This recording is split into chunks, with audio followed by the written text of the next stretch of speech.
Kodėl mūsų organizmui toks yra svarbus vanduo? Nes mes sudaryti iš daugybės ląstelių. Vandens judėjimas organizme nenutrūksta nei minutei. Žmogaus organizmas vandens ir cheminių elementų unikalus derinys.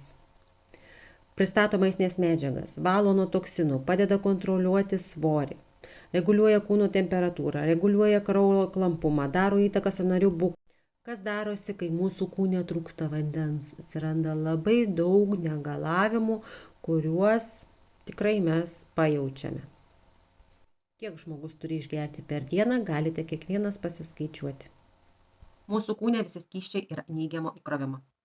Ir kada mes geriame gazuotą vandenį, vandenį iš krano, buteliuotą vandenį, jis yra teigiamo įkrovimo. Tai reiškia, kad jis yra negyvas vanduo. Kai toks vanduo ateina į mūsų kūną, jis mus rūgština, atima iš mūsų šarminius mineralus, vagia iš mūsų resursus, vagia energiją, mus greičiau sendina ir iškrauna mūsų bateriją. Ką daryti?